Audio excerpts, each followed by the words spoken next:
The Palace of Westminster is a Gothic revival piece, and it was done in the middle of the 1800s. So we're in the 19th century here, by two artists who collaborated and actually won a contest, Charles Barry and Augustus Pugin. So imagine originally on this site, which is in London on the River Thames, imagine a palace there, and a palace lived in by all the kings and queens of England. And in 1834, that original palace burned down. There were a few buildings and structures within the palace grounds that survived, but mostly the structure burned down. So what happened was there was a competition for the rebuild. And they decided in this competition that the design had to be one of two things: a Gothic design, so we're talking Middle Ages here, or Elizabethan, which more of the time of like Shakespeare, 1500s era in England. And ultimately, the design that won was by our two artists here, Barry and Pugin. And they submitted a more Gothic design with a little bit of classical element with it too. And the reason why we're looking to the past for the design style, like either Gothic or Elizabethan, is definitely, past designs, is that in this 19th century, there's a movement towards industrialization. The Industrial Revolution is happening, and it's making all these machine-made objects. You have factories in and around London, and it's just this nostalgia and desire for craftsmanship, things that are handmade, and to go back to an era that is incredibly skilled and great craftsmanship. That's going to be back to the Gothic period. And so that's why they want this more medieval kind of idea in their design. Handmade, it's well made, beautiful, intricate like decoration. And that would be a nice contrast to all of like the more modernist factories and machine made, quickly made things in society that were not quite as, appreciated and maybe as well made as it was back in the Middle Ages. And not only that, but there were people commenting on London now being a place where you'd look out over the cityscape and just see lots of factories. And in the Middle Ages, you used to look out on the same city and see a lot of steeples of churches.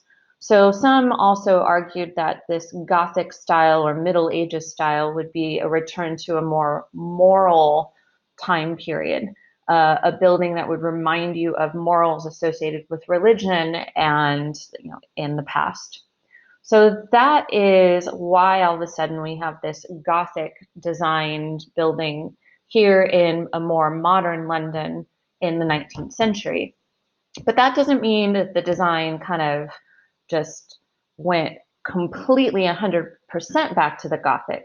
There's still some modern innovations like a ventilation system. They used a lot of concrete for the foundation of the building. So that is, they're not crazy. They're going to have some of the modern conveniences, but the visual is going to associate you with a lot of the past. And our artists here, Barry and Pugin, were definitely perfect for this. Pugin wrote a book that supported medieval society and a world that was guided by faith, religion. And Barry was a champion of a lot of classical design. So they kind of bring those two things together as they work.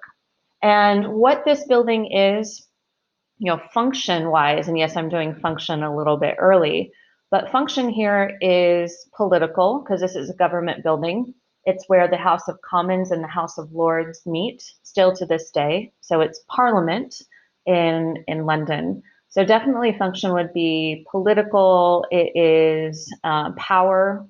It's the power of the government of London or in England and really the United Kingdom as well. And again, it's along the River Thames in the heart of London.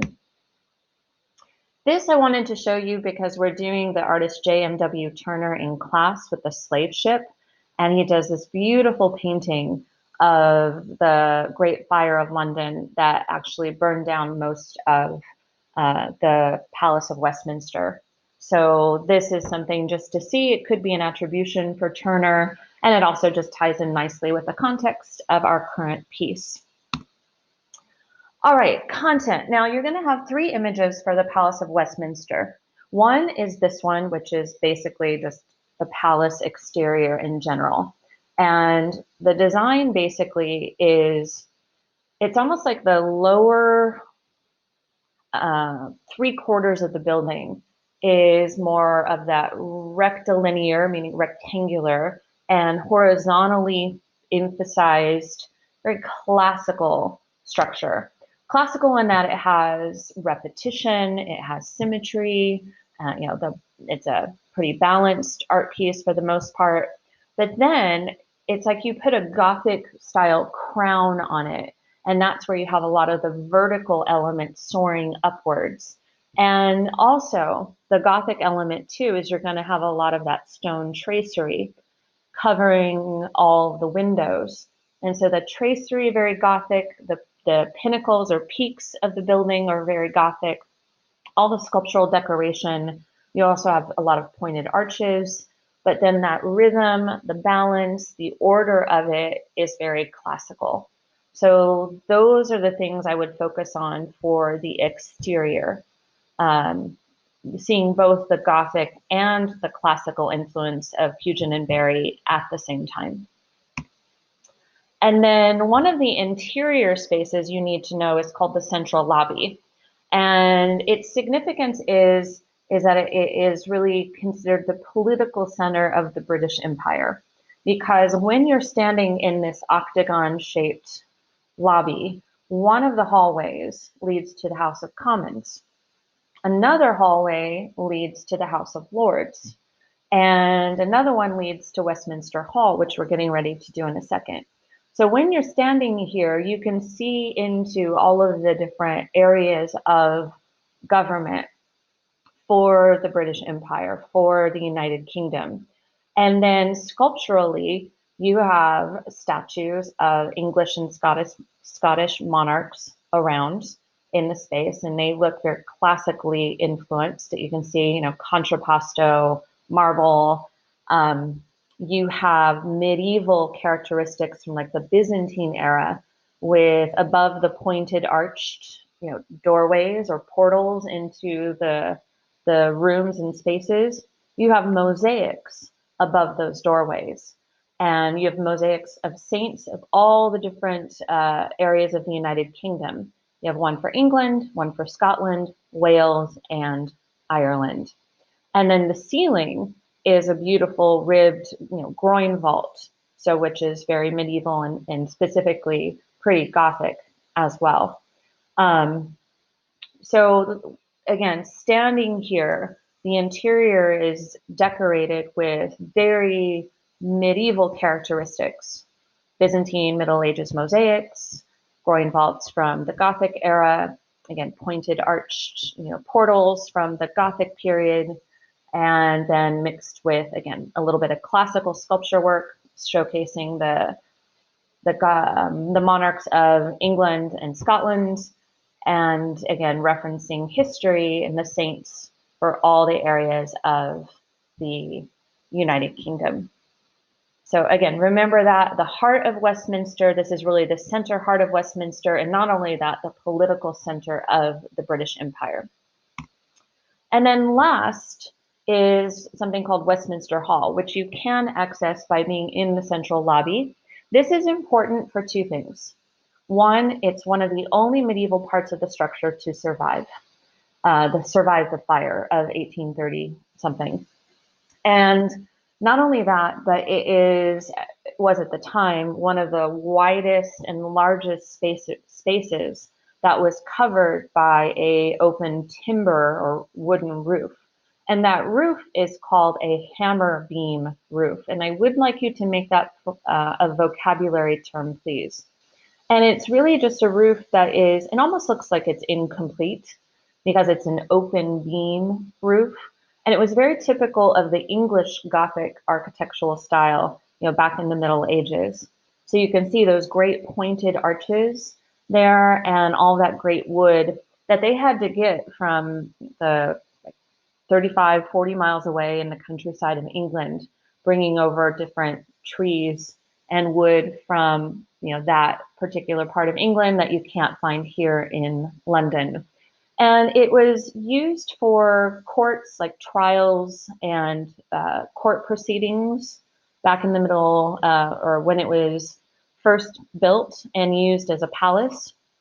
It has been used for coronation banquets for kings or queens, when celebrations for a new king or queen coming onto the throne. It has been for funerals where kings or queens or important, maybe royal figures or important figures might lie in state. Some who did was the Queen Mother. Queen Elizabeth is our current English monarch. Her mother, I think back in 2002 when she passed away, laid in state here. Winston Churchill is one of the only non-royal figures to lie in state here. And then you can also give speeches here to joint parliament houses. So the House of Commons and House of Lords all meet here. I think President Obama is one of the only presidents to have done that here in Westminster Hall. So I put a picture above in the drawing style of what kind of a hammer beam roof looks like. But that ceiling is definitely how you would link this particular space back to the English Gothic architecture of the Middle Ages. And again, this is one of the only structures of the Palace of Westminster to survive that great fire. All right, so I would say we already talked a little bit about function, which is government, politics, power. It was a palace at some point as well. And then formal qualities, you can definitely do like pattern.